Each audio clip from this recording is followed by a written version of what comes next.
नमस्कार, live India news में आपका स्वागत है। मैं हूं अशोक शुक्ला और इस वक्त मेरे साथ फैम यानी federation of Maharashtra of association के प्रेसिडेंट नवनियुक्त मेरे साथ जितेंद्र जी हैं। सर, सबसे पहले आपका स्वागत है क्योंकि आप जो है निर्विरोध चुने गए हैं और आप अपने साथ अपने पूरे सहकर्मियों को जो है शपथ दिलाई पद और गोपनीयता की। क्या कुछ विजन लेकर के आप आए हैं? नहीं, फेडरेशन ऑफ एसोसिएशन ये महाराष्ट्र की एपेक्स बॉडी है, व्यापारिक संस्था है जिसमें 750 एसोसिएशंस को वो लीड करती है और इसका बहुत ही ज़ोरदार इतिहास रहा है। कई बड़े बड़े आंदोलन, कई व्यापारियों की समस्याओं फार्म ने सुलझाई है पिछले 40-45 सालों में। मुझे इस बार इसका अध्यक्ष बनने का मौका मिला। मैं अपने आप को गौरवान्वित समझता हूँ और मुझे मेरी एक अच्छी टीम मिली है। मुझे बहुत सारे काम पेंडिंग है, गवर्नमेंट से बहुत सारे ऐसे इश्यूज़ हैं जिसको सुलझाना बहुत ज़रूरी है। Ease of doing business government बोलती है बार बार, लेकिन actually ease of doing business नहीं है। जीएसटी में बहुत सारे ऐसे कायदे हैं जो व्यापारियों को त्रस्त कर देता, तकलीफ़ दे रहा है। हमने किसी से माल ख़रीदा और उसने टैक्स देने के बावजूद भी अगर उसने जिससे माल ख़रीदा उसने टैक्स नहीं भरा तो हमको फिर से भरना पड़ेगा।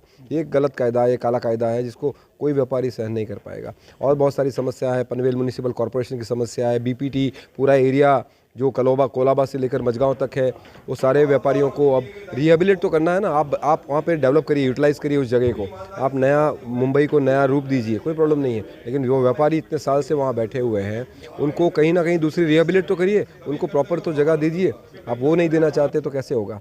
तो हमारे पास ऐसे बहुत सारे मुद्दे हैं, व्यापारियों की समस्या हैं जिनको लेकर हम शासन को और हम सेंट्रल गवर्नमेंट को जाके मिलेंगे और उनको सुलझाएंगे। सर, आपको जो पोस्ट दिया गया है ये एक प्रकार से कांटे का ताज है और आपको बहुत सारे काम करने अभी बाकी हैं। जिस तरीके से आपने अपने बात को गिनाया है, तो क्या सरकार के साथ, जैसा कि विराज पुरोहित साहब बैठे थे, सरकार के साथ कैसे सामंजस्य स्थापित करके फ्यूचर प्लान क्या बनाया है?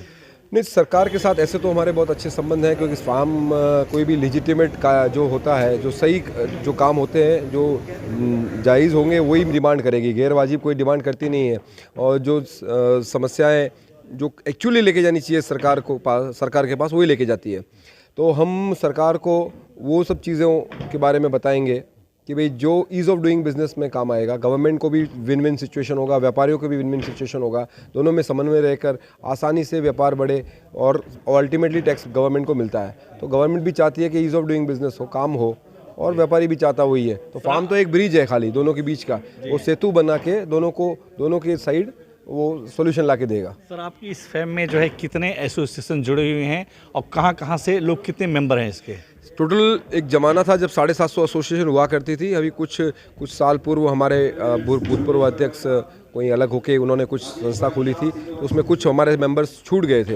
लेकिन फिर जब मैंने शपथ ली है तो मैं अध्यक्ष बनने के बाद मैं पहला वही काम कर रहा हूँ। जितने हमारे मेंबर्स जो हमसे छूट गए थे मैं सबसे कांटेक्ट कर रहा हूँ और फिर से जोड़ने की कोशिश कर रहा हूँ। इसी सिलसिले में मैं 25/5 जो हमारा 45th फाउंडेशन डे है फार्म का, व्यापारी एकता दिवस, हम मुंबई में बिरला मातुश्री में मना रहे हैं, जहाँ सारे व्यापारियों को एकत्र कर रहा हूँ और जो हमारे से छूट गए उनको भी बुलाकर उनको साथ में लेने की कोशिश कर रहा हूँ। व्यापारी एक होकर अपनी बात को जब सरकार की तरफ रखेंगे तो डेफिनेटली सरकार को उनकी बात को सुनना पड़ेगा। तो ये जितेंद्र जी हैं जिनका साफ कहना है कि ये फार्म का विजन है कि जो लोगों की समस्याएं हैं उसको एक ब्रिज की तरफ सरकार तक पहुंचाएंगे और सरकार उनके जो भी समस्याएं हैं उसको निदान करने की कोशिश करेगी। Ashok Shukla, live India news, Mumbai.